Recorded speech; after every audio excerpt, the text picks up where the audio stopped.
நீங்க ஆசைப்பட்ட மாதிரியே வர்ஷினி வீட்டுக்கு வந்துட்டா. இப்போ உடனே விஷாலுக்கு போன் பண்ணி அவன் கிட்ட சொல்லு, எங்க அப்பாவை எதுவும் பண்ண வேண்டாம்னு சொல்லு. விஷால் கிட்ட நான் எதுவுமே சொல்ல மாட்டேன். ஏய், என்னடி நேரம் பார்த்து பழி வாங்குறியா? ஓ, நீ கோவப்படுறியா? இல்ல, நான் ஏன் ஸ்ரீஜா விஷால் கிட்ட உங்க அப்பாவை விட சொல்லணும்? நான் சொல்லவே மாட்டேன். என் தங்கச்சியை வச்சு என்கிட்ட நீ எவ்ளோ ஆட்டம் காமிச்ச, இப்போ நீ அனுபவி. இது பாரு, உனக்கு உங்க அப்பா எவ்வளவு முக்கியமோ அதே அளவுக்கு எனக்கு என் தங்கச்சி ரொம்ப முக்கியம். நான் போன்லாம் பண்ண முடியாது. என்ன பண்ணுவ? ஏய் ப்ளீஸ், ஏன் மேல இருக்கிற கோவத்துல எங்க அப்பாவை எதுவும் பண்ணிர வேண்டாம்னு விஷால் கிட்ட சொல்லு. அவன் கிட்ட போன்ல ஒரு வார்த்தை பேசு, வர்ஷினி வந்துட்டான்னு சொல்லு. இசை ப்ளீஸ், இசை தயவு செஞ்சு சொல்லு.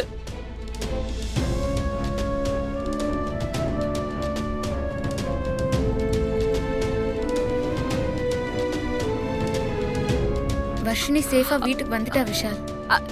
விஷால், இசை சொன்னது கேட்டதுல, இப்பவாவது எங்க அப்பாவை விடு விஷால் ப்ளீஸ். இத பாரு, வர்ஷினி வந்ததுனால உங்க அப்பாவை உயிரோட விடுறேன். ஆனா இனிமே இந்த மாதிரி சீப்பான ஆட்டத்தெல்லாம் இதோட நிறுத்திக்கோ. இதுக்கப்புறமா எங்க குடும்பத்துக்கோ இல்ல இசைக்கோ ஏதாவது சதி பண்ணன்னு தெரிஞ்சது, உங்க அப்பாவை நீ உயிரோட பார்க்க முடியாது. ஜாக்கிரதை. கேட்டுக்கிட்டியா? நல்லா கேட்டுக்கிட்டியா?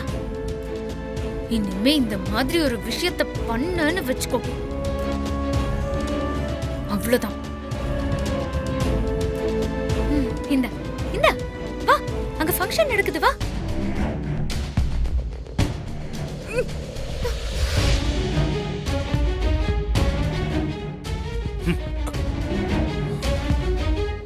நல்ல பொண்ணு, நல்ல அப்பா பெத்த பொண்ணு ஒழுங்கான வழியில வளர்க்காம அவ பண்ற தப்புக்கெல்லாம் கூட நிக்கிறீங்க. இப்ப பாருங்க, இதெல்லாம் பெரிய மனுஷன் சொல்றதுக்கு அசிங்கமா இருக்கு.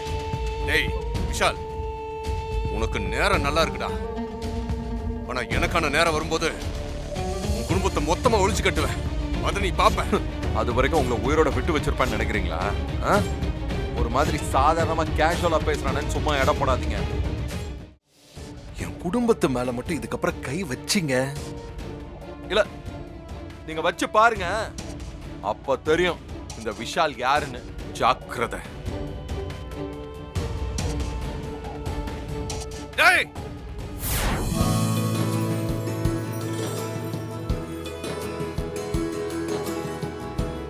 பூஜை ஆரம்பிச்சிடலாமா? நீங்க முதல்ல ஆரம்பிக்கமா. வெத்தலையால தீர்த்தத்தை கொடுங்க.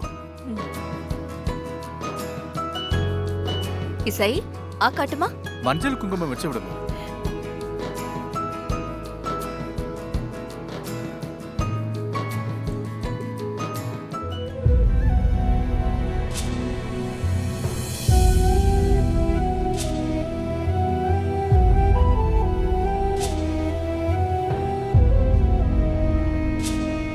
பன்னீர் தெளிங்கும்.